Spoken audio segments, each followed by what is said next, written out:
Good afternoon. We'll just give it a minute for some folks to join. Evelyn, do you know what today is? If it's anything to I love do doing this to you.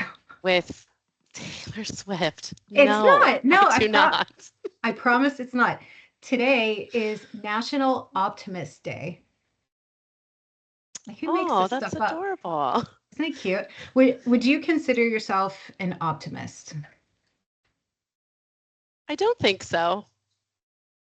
I don't know Yeah. if I would say that I am. I'm always worried about everything that could go wrong. I don't know if I would say that. I don't know that others would say that about me. I would say that I would say, you're like a Positive, positive realist. yes. Positive, yes, but we're going to look at it from Optimist? all angles. Yeah. No, no. Do you know today is also National Shower with a Friend Day? I We're need you just to stop. gonna Wherever you're getting that data from, it we're needs to gonna stop. keep going through here. Tomorrow, we'll just move past that one. Tomorrow is National Wear Red Day, which is super important for women as people are joining. A heads up, because heart disease is the number one cause of women's death. So wearing red tomorrow is to bring awareness to make sure that we are taking care of ourselves and each other. I did not know that. Thank you. Yeah, fun fact. All right. Good afternoon, everyone, and welcome. Thank you for joining us today for our What's Next for Appraisal. My name is Kim Angela, and I'm the program director here at ACI. I will be hosting our conversation today, and I am joined by my ever so brilliant co host, Evelyn Schallberger, who leads products for ACI's appraisal line of business. We will be guiding today's discussion or I'm sorry, Evelyn will be guiding today's discussion. I'm taking a back seat for once, which is kind of nice. Um, we will be going over today's theme, which is radical transparency. I love that phrase so much. So, we will be going over workbench in practice. We will be showing you what exists today, what core workflows are available to you, what's intentionally turned on and what's not enabled yet. So sit back, relax. Some of you may be ACI customers and have been with us for quite some time. Others may be joining us from different parts of the industry. Either way, we are so glad that you are here. We created this series because standards are changing, people are being asked to make decisions without clear, consistent guidance, and we wanted to provide a place where you could just get some understanding, a place to understand what matters now, what doesn't, what you can do to keep your work going without guessing. So, as I said today, Workbench as it exists today, we reached out and asked for you to send us your questions ahead of time. And seriously, you guys absolutely delivered. Our Workbench at aciweb.com inbox has been full. And we are hoping that we get to so many of your questions today as we're going through the segment. We will do our best. There's also a Q&A box that is available to you. So this is a town hall listen-in only mode. So we have cameras and microphones disabled, but you can submit any questions at any time through that Q&A box, and we will be doing our best to answer them live during the segment, and then hopefully we will have some time at the end for some live Q&A. With that, I'm going to turn this over to Evelyn to walk us through workbench readiness and how core workflows are coming together. Evelyn, take it away. Thank you, Kim. Appreciate it. Yeah, I think this is a very anticipated segment Oh my from gosh, a yes. lot of folks who are here. As you said, our inboxes have been flooded. So thank you for the intro. For those of you who have not joined one of these sessions or like, who is this gal? My name is Evelyn Schallberger. As Kim noted, I am one of the product managers over at ACI, and I have the privilege of spending my days focused on Workbench and how it is being built and how it shows up in real appraisal workflows. So UAD 3.6, right, is a very big shift. It's fair to say a lot of folks are still trying to understand what does it mean in real world, what does it mean in application. And so I want to walk through how Workbench is being built first, where we are today, as Kim kind of noted, and how to think about readiness as the standard has rolled out as of the 26th of January. So with that context, I'm going to frame things a little bit before we dive into demo, right? Let's start with the workflows. So Workbench is being built with UAD 3.6 as the foundation. It is not a retrofit. So because it's a separate platform rather than, ACI report, we are able to design workflows and validations specific to UAD 3.6. So rather than carrying forward that legacy behavior, the goal is to let appraisers really work naturally while the system handles all of the alignment in the background. So that's kind of some context there. And what leads, to the next question we hear a lot, readiness. What does that mean in practice for me as an appraiser? This is all great, but what does it mean? So from a product standpoint, we're not talking about just hitting the date or checking a box, right? We're talking about real system behavior and whether or not the platform holds up with real appraisal work. We are looking at how data behaves, how edits and saves and validations fire. We're looking at how reports move through the ecosystem. And so I think it's important to note all of those pieces don't necessarily come online at the exact same time, which is why readiness for us is showing up in stages. Some of this is available today. We're going to talk about that.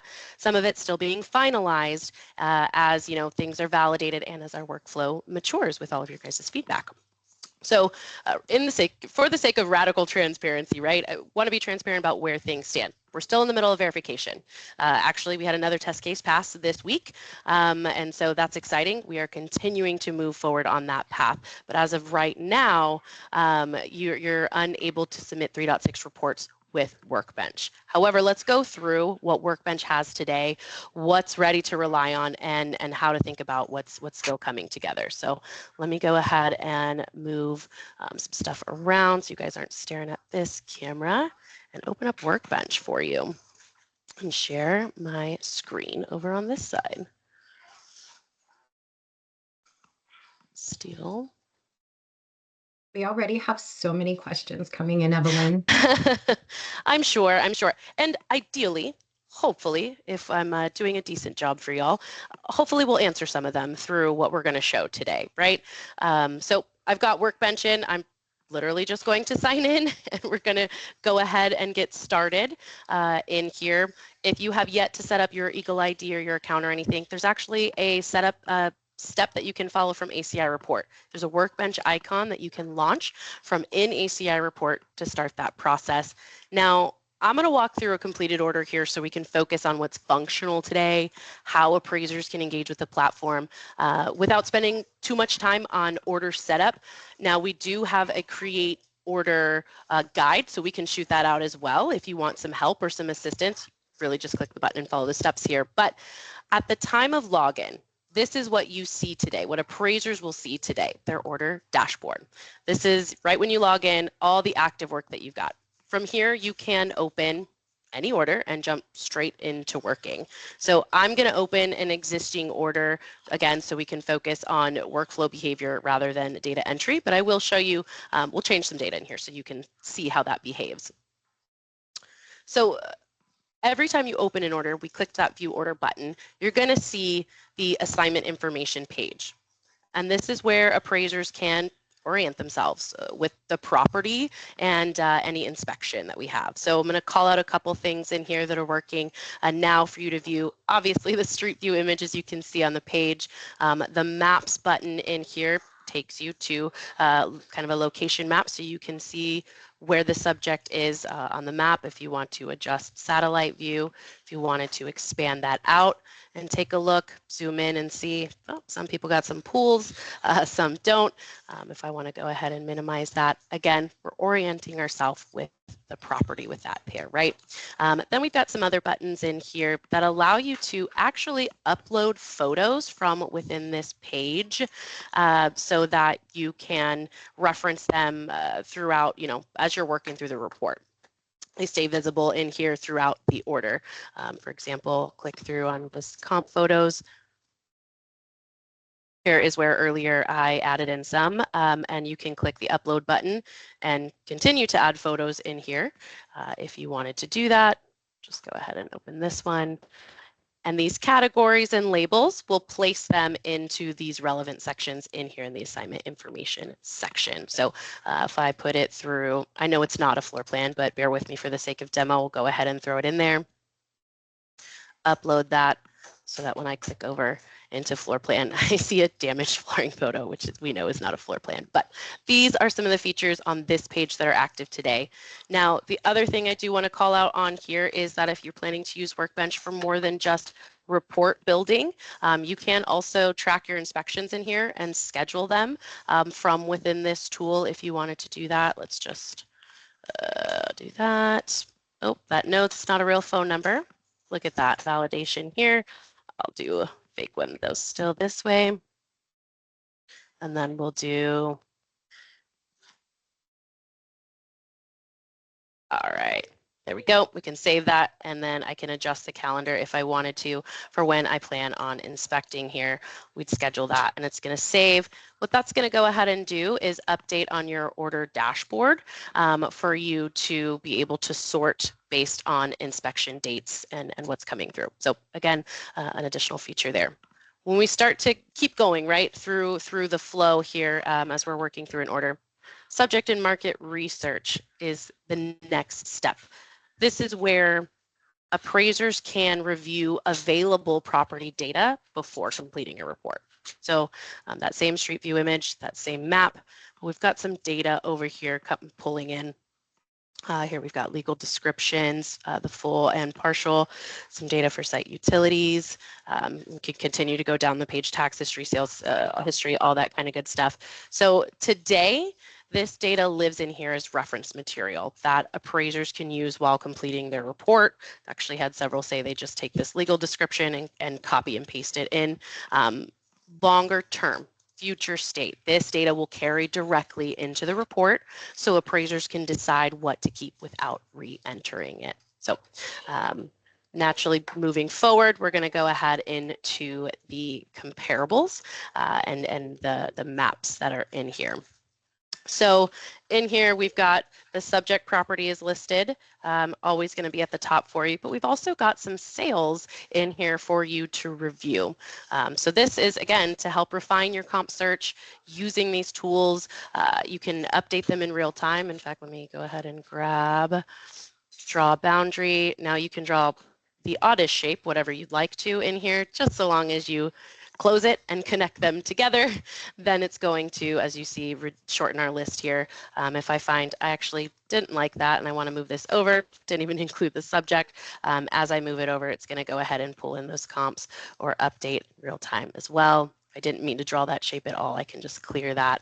That's going to send me back to the original list that was pulled in. So this helps, again, narrow that list down to the most relevant properties. We do have filters in here as well if you want to further refine that beyond just the boundary that was drawn. If you don't want to look at the map and you just like looking at data, got some add-ons in here too that you can hide that, just showing data instead of the map and the data in here. Go ahead and clear that. Now, right now, I said this data lives in here, right? The intended next step, so you can reference this, but the intended next step long-term is these will, as you click them and check the box, they're going to be added directly into your SCA. So that is the plan for this data. Now I'm going to move into our files and photos. This really acts like a work file for the order right now. So you can upload photos just as I did in the assignment information tab. Actually, these are the photos that were in there. You can upload documents, whatever it is that's related to this order. These are associated with the order as a whole. Later, this will be where you can dump all of your inspection photos and they will map into the specific sections of the report. You're also able to download the entire file as a whole. It's going to generate a zip for you so that you can go ahead and store that locally. I'm not going to do that in this case. Let's close that. Now let's go ahead and go back into our report. It always pulls me back into the assignment information, but now we can go through the report itself. And one of the things that's minimized over here is our report tracker. This is a very multifunctional tool. This is not only a navigation, but this is your URAR. So if you're in other pages, you can quickly and easily hide it if you'd like more real estate to be able to view. However, if you're starting to look at the report itself, this is where you would do that. So I'll click on assignment information, and you'll see that data load into here for that section. Now, one thing I want to call out here is these are in order. In order of, when we say that, we mean the order that they would appear in the final PDF. But our workflow is intentionally built, this report is intentionally built to be fully dynamic. You do not have to work from the top. You can jump into any section depending on how you prefer to work. If you wanted to, goodness, for whatever reason, start in vehicle storage instead, you're not going to be blocked from doing that. You can go ahead and come down here. So again, this is not only navigation, this, navigation happening through this tracker rather than opening the report as a single document, but this is, this is your URL as you go through and start to fill in data. Very specific things I do want to call out here as well for the different sections of the URAR. In our UI, you will notice that the required fields are indicated with an asterisk next to them. So we've got a couple different layers to hopefully protect from the multitude of clarification requests or revisions that are coming through, that could come through for you guys. We really want to help cut those back and save y'all some time on that. So we have field level validation, which is clearly indicating this field is required. If we don't fill out a required field, for example, these are radio buttons, so these are already filled in, but this one right here, the storage area. I've indicated that I've got an attached garage and it requires to know the storage area of that. If I were to remove that, we're going to clearly indicate to you this is a required field. And if I, for whatever reason, didn't see that, I missed that, and I'm trying to move forward anyways, we have another layer of field validations, which I'm going to show after I talk about a couple of the buttons that we have here and their importance. Now we've got two different action buttons or save buttons, if you will. The top right has our save button, and then at the bottom of every section there's a next button. Now the save is going to have you store or lets you store partial progress at any time.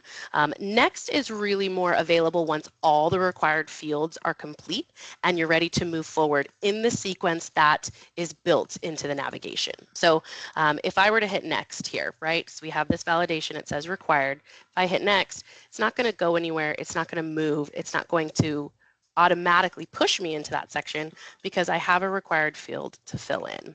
But if I go ahead and enter the data as required and I hit that next button, it's going to recognize all of my required fields are complete. I can go ahead and move forward into the next section. So again, it's going to go in order of what's listed here for next, but you as a user, you don't have to do that. Again, you'll see on this page, very similarly, required fields are indicated with the asterisk. If you need to add anything, almost every single table where it allows for the user to add more than just the selected field or enumeration or option that the GSEs have given us to provide, just click add. Either whether it's, in this case, it's an amenity and we're looking at the amenities table. If we added it an error, the UI should be fairly intuitive for removing things simply, adding things simply, and then we also have the dedicated exhibits section subsection per section, and that's just going to store the relevant photos so that images stay tied to that part of the report that they relate to. The other thing I did want to go ahead and show in here as well, so we're going through all these sections, you'll notice if you see me clicking on the icons, that expands each of the primary section name so you can see all of the subsections in there. However, if you wanted to click on something, just navigate there directly, you can. And then this as well, if you make any changes, it's asking you if that was intentional, right? Do you have unsaved changes? Did you want to save them before moving to the next section? Nope, didn't mean to do that, just discard and continue. Hitting the X just leaves me in the same pane. I didn't mean to do anything there. But if I go and do that again, I'll show you. Once more, I'm going to hit save and continue. It's saving my most recent update and moving me forward into the next section. So I'm clicking on the sales comparison approach here. What I want to do is just kind of zoom out and look at this as a whole, so that you can see in here what this looks like in our UI. Subject property data does carry forward from the other sections and fields. So if you are moving around dynamically to fill this in, you get into the SCA and you don't see data, it can't pull forward data that doesn't exist. So keep that in mind as you are navigating through and working through. If you need to, reorder or restructure anything, we do have buttons down at the bottom that allow you to do that. If you wanted to reorder your comparables, add a comparable, move comparables, you can do that through these actions down here. The same logic applies. Required fields have that asterisk, and the non-required fields do not. There's a lot of free fields as well. If you need to add items that are relevant to your analysis, maybe aren't listed here, that you also would need to, potentially provide adjustments for. So that's all listed here as well in the SCA. One thing that I do also want to call out is that our report delivery, that final file generation, is intentionally disabled while we're going through vendor verification, right? We need to make sure that what we're confident in what's being delivered, and so that's deliberate, that is not currently enabled. What you can do though is generate your PDF in here. Let me grab the one that I generated from this order. And so this is, and I'll zoom in, hopefully we can see a little bit clearer in here. This is the data that we entered in for this particular report, this refi at 6331 Williams Grove Drive. This is the PDF of this single family URAR. We didn't have any ADUs on this, no outbuildings, fairly straightforward exterior interior inspection of the subject property. We've got all of my fake credentials as an appraiser in here, who it's for, client lender information. And this is where you start to see where's all your data mapping in here. So that PDF view is still intact for you to go ahead and see that as you're going through and testing orders, right? I think that's important so that you can have confidence in here as to where things are going, what's mapping where. So hopefully that was helpful to showcase here. The final thing I do want to call out in here, I'll close this particular order, is something that I always talk about in every single one of these sessions. I will continue to do that, the feedback. This workflow, as you can imagine, for those of you who have been with us from the very beginning, you can see and feel it has very much evolved, and that is from feedback that our users are giving us directly in the platform. So let me go back. If you missed it, I clicked on this little box with a pencil. This is my tried and true feedback modal, and this is where you can enter in any feedback that you have, whether it's specific to an order or a tool or a feature that I showed you today, or it's just general feedback. Hey, the system doesn't do this, and this would really help my workflow if it did do this. This is where you're going to do that. This is where we, get all of the feedback from y'all. We review it internally to understand what's working, what's confusing, what needs attention next. And it plays a very, very big role in what we are prioritizing as the platform matures. So I really hope that was helpful. I know that we have a lot of questions, so I wanted to make sure we left time for that. Kim, did I leave any time for us to actually answer? Good. Okay, I left some. Yes, some. We have a couple of minutes and so many questions that are coming in through Okay. Q&A, and I've been very feverishly typing and trying to get answers to everyone, but if I haven't been able to, I'm so sorry. Please go ahead and email workbench@aciweb.com with any questions or suggestions you have. We also have these questions, so we'll make sure that we get back to you after the session. All right, Okay. but I did flag a couple, Evelyn. Okay. So first and foremost, if I log into Workbench today, what can I actually use and rely on right now? I hope that that demo hopefully answered that, and that wasn't a brand new question. Otherwise, man, I did not do very well. But a high level, you can use the core workflow, right? You can create an order. You can create a URAR specifically in here, and enter data, review information. You can get familiar with how it is in our system today. Right now it's just the URAR that you can create. That completion report and the update are not in there. Again, that is an intentional that's intentional on our side right now.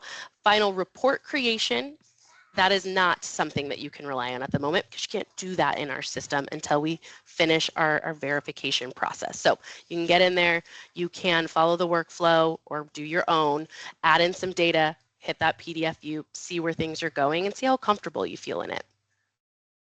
For someone just getting started, what should I focus on first in Workbench? Oh, that's a good question.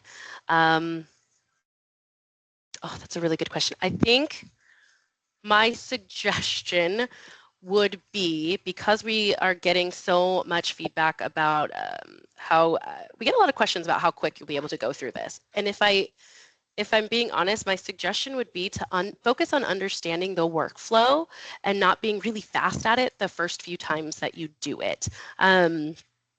I would walk through how that information moves in the report for you, right? The field names may be different. Our UI looks, different than what you're used to in an ACI report.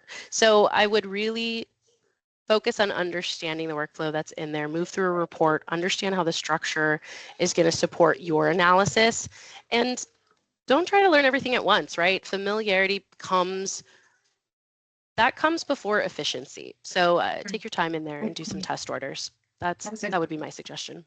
That's a really great point. As an AMC, what should we advise our appraisers to do right now?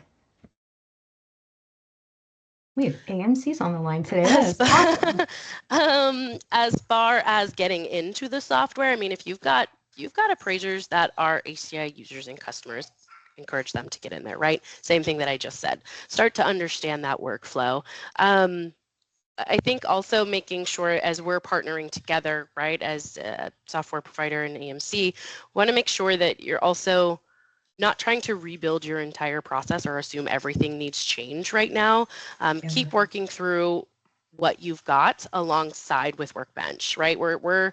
This is about adding structure and familiarity, not throwing out what works really well for you. So that would be my feedback there. We're hearing a lot of questions, so many questions that came in through email as well as the chat today about mobile and field workflows. Mm-hmm. So how should people start to think about just mobile access during this transition? Oh, I love this question. I'm so excited about the things that we're doing with mobile. But in speaking to Workbench first, right? Workbench is cloud-based, and that means you have access with any device that has internet connection. You're not restricted to your desktop, laptop, tablet, phone. You're not tied to a single computer. So that means that you can review orders. You can, in the field, be filling in your URAR. You can capture more information, continue to work while you're away from your desk. However, we are also building a dedicated mobile app because we also understand that field work has very different needs, right? It's not the same as sitting there and filling in your report. So we do have a dedicated team that is focused specifically on that and building something that has the on-site tasks and data collection. But today you can use Workbench any device you have. Thank you. And because there is so much interest in mobile and field workflows, we've dedicated an upcoming What's Next for Appraisal session that is specifically on that topic. It's on mobile. You guys have been asking for it, so we're bringing it to you. On March 5th, we'll focus on mobile workflows, how they fit into appraisal practice, how mobile capabilities are being approached as these standards continue to evolve. And then we'll also share an early look at our brand new mobile app. So that's March 5th, guys. Come back and join us. As we wrap up, I want to thank Evelyn for walking us through Workbench as it exists today, showing how that core workflow is in practice. And thank you to everyone who joined and submitted questions. So many questions. And thank you so much. We love hearing those questions. And that is exactly how we put these sessions together. We want to make sure that we're answering all of those questions for you. Our next What's Next for Appraisal session will be on February 19th, and we're going to take a little bit of a different approach. That session is called How to Operate During the UAD 36 Transaction. So it's kind of, or transition, it's kind of like a part two of this session, but we'll also focus on just practical decision making during change, how appraisers, AMCs, lenders, and valuation teams can operate day to day when these standards, tools, and guidance are still evolving. And don't forget, March 5th session coming up on mobile direction. We will discuss our mobile app strategy, supporting modern appraisal workflows, and give a preview of our upcoming new mobile app. So if you have questions come up after today, if there's anything that we didn't cover, you want us to cover, please reach out to us at workbench@aciweb.com. We use that input directly to plan future sessions. So thank you again for spending time with us. Don't forget to wear your red tomorrow, and we appreciate you being part of these conversations. Absolutely. Thank you all so much. Thanks, everyone.